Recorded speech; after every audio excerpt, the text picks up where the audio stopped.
Okay, guys, hello and welcome everyone. Now, welcome to JFD Traders Espresso with me, Darius Anucauskas.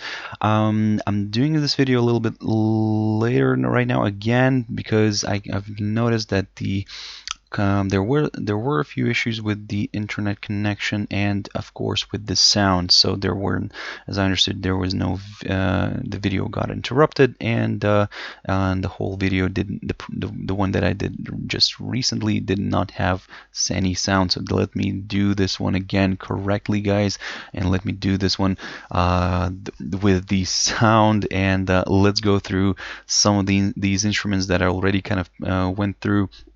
And but like I said, this time I hope you can hear me okay.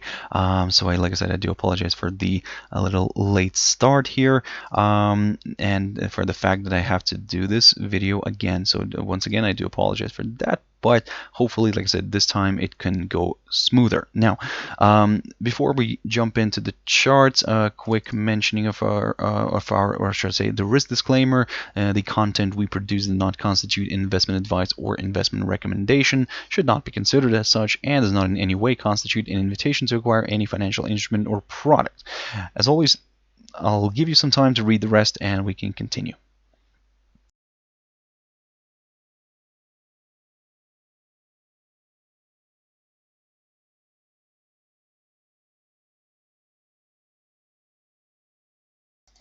Okay, guys, so also just before we jump in, quick mentioning of our JFD website here, and specifically our research page, which we update on a daily basis. So yep, feel free to visit us here on jfdbank.com and click on the research page right here, guys. So, but right now, let's jump back into the charts, the ones that I've kind of talked about recently. And basically, I just wanted to update you on some of these that I looked at yesterday. So FTSE100. So yesterday we had a nice push higher. It continues to rally. Of course, the weaker pound helped the FTSE to drift further north. Now, looking at the cash index right now, it is slightly below and just fractionally below the yesterday's close. So in a way, there is a possibility maybe to see a bit of a correction here, and given the fact that the pound is finding good strong support right now on some of the pairs, but I'll go through that later on. But looking at this picture here, there is a possibility maybe to see a bit of a correction before another leg of buying. And in a way, as long as it remains above this upside support line taken from the low of the 17th of December, we will aim for the upside. So in a way, guys, keep your eyes on the high of yesterday near the 7,628 zone. A nice good pop above this basically would confirm a forthcoming higher high, and we could start targeting the upper bound of the Bollinger Band, or even the area near the 7,727 level. So and that's basically the highest point of July. So there is still potential for some more upside. Excuse me, guys, my voice is going down. But in order to get comfortable with the upside, ideally we need to see a push above the high of yesterday, and only then we'll aim for the upside. Now, in terms of the downside, a drop below the, of course, initially a break of this upside support line, and a drop below the 7,552 zone, or in a way you could round it up towards the 50, would be ideal here for the sellers from the very short-term perspective, because then we could aim for the 7,497 level, a break of which could open the path towards this other key important area of resistance near the 7,445-46 zone, roughly around here, which previously acted as a fantastic area of resistance. So now it could take the role of a nice support. So keep your eyes on this one, guys. Gold, quick mentioning of gold. So it managed to break this 1487 level I talked about yesterday, and basically yesterday we're still hanging around above this downside resistance line. So yes, that was the first bullish indication here, but the only thing is that what I was saying, that we needed a nice good break above the 1487 level before we could examine higher levels. So we managed to get that, so that we're quite happy with this.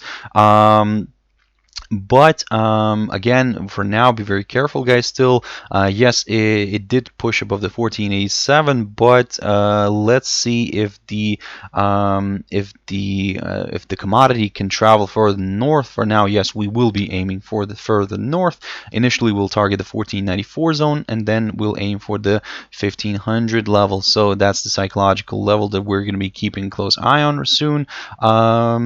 But if this for some reason reverses back below the 1487, all this territory will be somewhat of a neutral one for us, because for us to consider slightly lower areas, well, a drop below the 1475 zone, that this is where we will start considering the downside, and of course then we'll take it from there, see what he wants to do after. But until then, it seems that the downside is slightly off the table. We are leaning more towards the upside, especially if it continues to trade above this 1487 level. So keep your eyes on that one.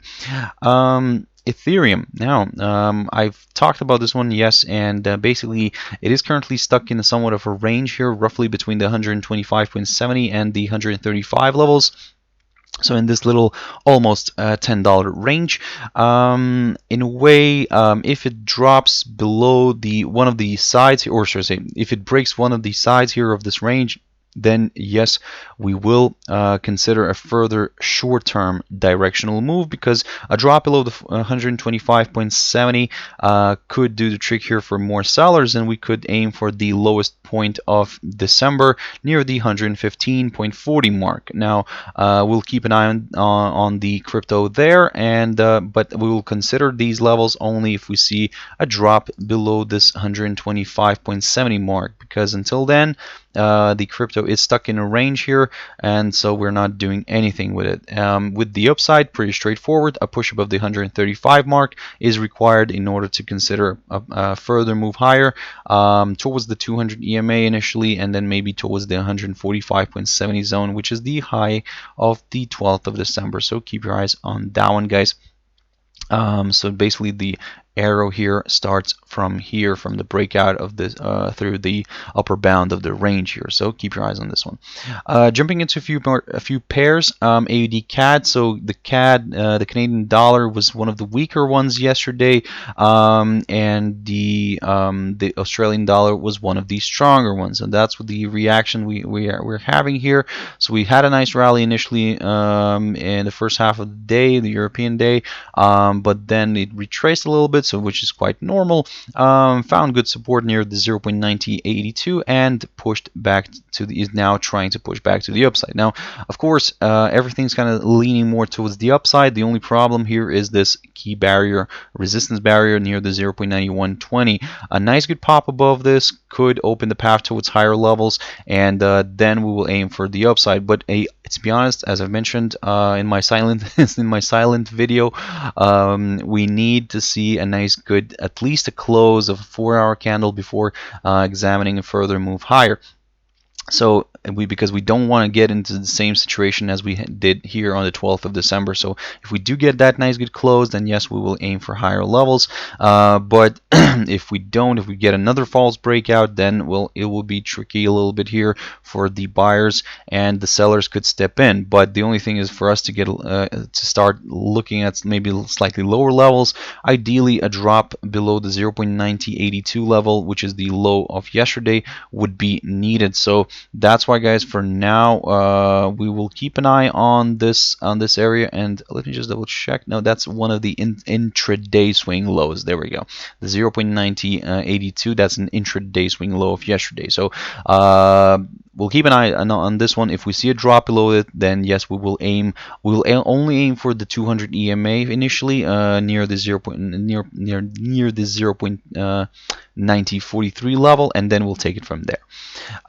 USDJPY. Now, I haven't looked at this one for quite a while, but what's interesting here is that in a way it looks like somewhat of a flag, but the only thing is that it's quite extended, so I cannot really say that how much it is a flag. But for now, from the very short-term perspective, what we're seeing here is a nice coiling up here, and it's getting, the pair is getting into a squeeze, so it seems like it's waiting for a nice pop. The only thing is that I doubt that there will be a nice big pop here through this formation. soon, so it might just go towards one of these levels here that I've got highlighted. Now these are the levels that we're going to be keeping a close eye on, because as you can see, this area of support here near the 109.17 acted as a very strong area of support recently, and that's why we're going to keep an eye on this one. A nice good drop below this could open the path towards much lower areas, but if the pair decides to push higher and breaks above the 109.73 level, then yes, we will aim for higher areas. Now this would confirm a forthcoming higher high, and we could start targeting maybe the psychological 110 zone or even above that. But until then, we're just keeping an eye on this one. We're not doing anything and just observing the price action.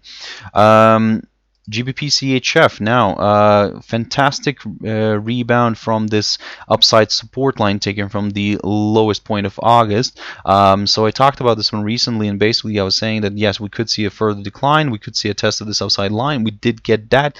The only thing is now this is the tricky bit. In a way, yes, it is weak, it is moving lower. The only thing is that after we had this nice spike here to the upside during the UK election, or should I say after the UK election, and then it started retracing lower, started drifting to downside, and to be honest, wiped out all the gains made not during this spike but also during the month. So now the pair is in the red for the month, but in a way, as long as it remains above this upside support line, we will continue aiming for the upside. The only thing is that for us to get comfortable now with higher levels, ideally a push above the 1.2890 level would be required, because until then we're not going to do anything. This move higher above this level would also place the rate above all of its EMAs, and in a way more buyers could join in here. But if it, let's say, decides to break this upside line and drops below the 1.2660, now this is where it could turn out a little bit ugly for the pair and for the bulls here. So yep, keep your eyes on this one, guys. Like I said, keep your eyes on the 1.2660. Let's see how this is going to play out, but ideally we need to see a nice good close, at least of a 4-hour candle below this before examining the downside, because don't forget that we may see some false breakouts as well. And the last pair for this session is going to be the euro dollar, and that's going, as I've mentioned again in my silent video, for now the same idea remains. I talked about a potential correction a little bit higher here yesterday in my videos, and basically we did get that correction, but as you can see, it didn't travel further north. It just started reversing back down and kind of balancing around the 200 EMA. So for now, overall, of course, yes, it is still trading above this upside support line taken from the low of the 1st of October, and but the only thing is here, yes, from the very short-term perspective, we could see a bit of a drift lower here. The only thing is that we need to see a drop below the 1.1065 level first before examining further declines.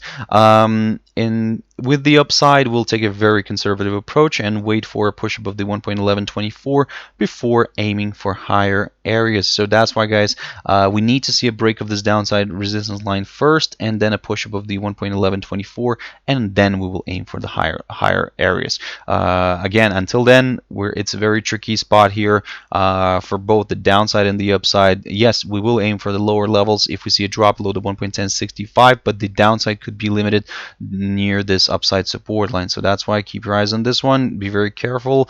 Don't try to overtrade this one. It might end up just moving nowhere by the end of this year, and all the action could come in next year. So, but again, we'll pick up on this one on the 27th. So as there won't be any videos, of course, on the 25th, on the 26th.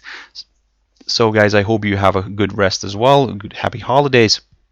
Once again, I do apologize for the late start on this video, but I had to start late because the first video that I ran was getting interrupted. The internet was not stable, and basically the video was silent itself. So that's why I'm doing this rerun here. And yep, I hope you guys found it useful. Thank you very much for watching and listening. And if you want to join me later on, the traders tea time today, 14:15 12:15 GMT. As always, we'll pick up on some of these instruments, some new ones, and we'll see how the quiet market has behaved today. So yes, the market could be on the quiet side, and most likely will be, but unless something comes out interesting from the political arena here. So that's why, guys, for now, keep your eyes on the price action. And like I said, if you're not going to be able to join me on the tea time, have a wonderful Christmas. If you are able to join me on my tea time, I will wish you a Merry Christmas then.